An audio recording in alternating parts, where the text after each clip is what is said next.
जो रिकवरी हुई है उसमें प्योरेस्ट फॉर्म का वाइट मेथ 46 kgs रिकवरी हुई है, साथ ही साथ ब्राउन मेथ अनप्रोसेस्ड।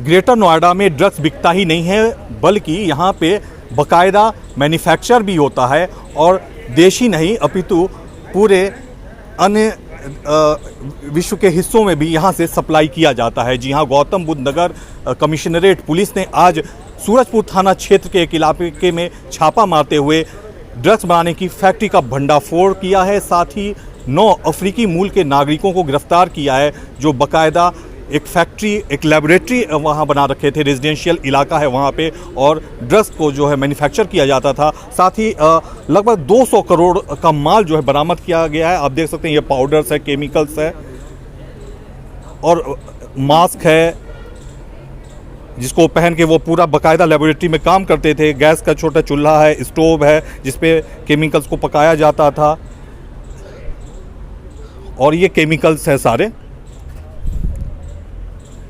तो ये बड़ी कामयाबी मानी जा रही है, क्योंकि पुलिस ने जो बताया है प्रेस कॉन्फ्रेंस करके, जो आंका जा रहा है कि इससे लगभग 100 करोड़ का माल ड्रग्स जो है और मैन्युफैक्चर किया जा सकता है। इस मामले में जो है सेंट्रल एजेंसीज़ को भी शामिल किया गया है और खुद जो है कमिश्नर लक्ष्मी सिंह ने आज उन्होंने बीटा 2 में जो है प्रेस कॉन्फ्रेंस की है। तो प्रेस कॉन्फ्रेंस में उन्होंने तफसील से इस पूरे ऑपरेशन की जानकारी दी और जो नाइजीरियंस, जो अफ्रीकी मूल के जो 9 नागरिक हैं जो पकड़े गए हैं, उनसे बाकायदा पूछताछ भी की जा रही है। तो क्या कुछ कहा कमिश्नर लक्ष्मी सिंह ने, सुनते हैं। देखिए, हमारी क्राइम ब्रांच, गौतम बुद्ध नगर कमिश्नरेट की क्राइम ब्रांच की टीम के द्वारा मुखबिर की सूचना पर बहुत लंबे समय से गहराई से काम करने के उपरांत ये एक बड़ा कैचमेंट आज हमने ओवरहॉल किया है, इसको सीज किया है। इसमें हमने एक 3 मंजिला मकान में विदेशी नागरिकों द्वारा, जो अफ्रीकी मूल के हैं, उनके द्वारा किराए के इस मकान में संचालित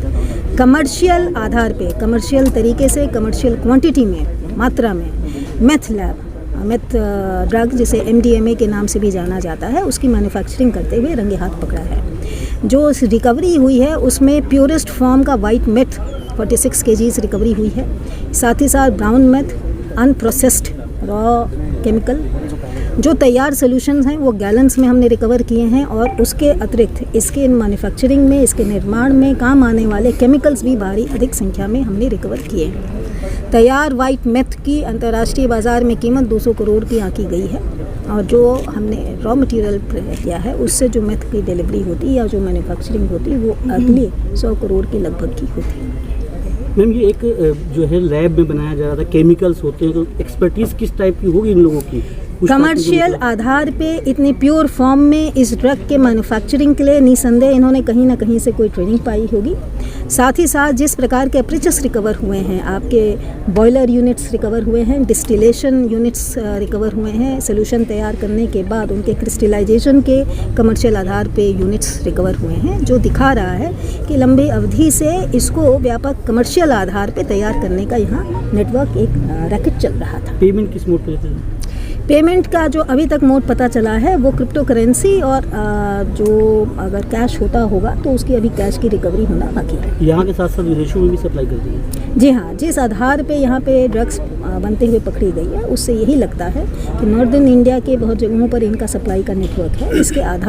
इसके अलावा देश के बाहर भी सप्लाई का नेटवर्क अवश्य है। और भी लोग हो सकते हैं? और भी लोग? जी हाँ, इससे इनकार नहीं किया जाता है, क्योंकि जो रिकवरी हुई और इंट्रोगेशन में प्राइमा फेसी जो अब तक बातें आई हैं उससे ये लगता है कि इनके बैकएंड जो हमारे एडेजेस हैं वो काफ़ी लंबे हैं, गहरे हैं। इनके नेटवर्क बहुत विस्तृत नेटवर्क है और इसको पकड़ा जाना ज़रूरी है। पासपोर्ट, वीज़ा मौके से चलती हुई लैब पर इनमें से किसी भी 9 में से किसी भी विदेशी नागरिक का कोई भी पर्सनल पेपर, वीज़ा, पासपोर्ट या अन्य कोई डिटेल रिकवर नहीं हुआ है।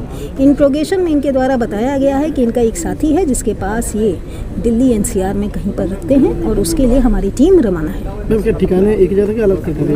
नहीं, पिछले 1 वर्ष में इन्होंने 1 से अधिक ठिकानों का उपयोग किया है। ठीक है। तो आप थी कमिश्नर लक्ष्मी सिंह, जो पूरे जो ये ऑपरेशन हुआ था और जो ये पूरा मामला है इसके बारे में तफसील से जानकारी दे रही थी। अभी भी बहुत कुछ जो है बात जो है निकल कर सामने नहीं आई है, क्योंकि अभी जो पकड़े गए हैं जो इसके दोषी अपराधी जो है उनसे पूछताछ की जा रही है और पूछताछ के बाद और चीज़ें सामने निकल के आएंगी कि ये कहाँ कहाँ सप्लाई किया जा रहा था, इससे और कौन कौन जुड़े हुए थे। मतलब पूरा का पूरा रैकेट का जो पर्दाफाश है वो अभी नहीं हुआ है ये कह सकते हैं। तो पूरा रैकेट को पकड़ में आना बाकी है, जिसके लिए तफसील से पूछताछ की जा रही है। लेकिन कुल मिला के ये गौतम बुद्ध नगर पुलिस कमिश्नरेट के लिए बड़ी कामयाबी मानी जा रही है, क्योंकि उत्तर प्रदेश में पहली बार ऐसा हुआ है कि इतनी भारी मात्रा में इतने बड़े मूल्य का जो माल बरामद किया गया है। रोहित प्रियदर्शन, ग्रेनो न्यूज़।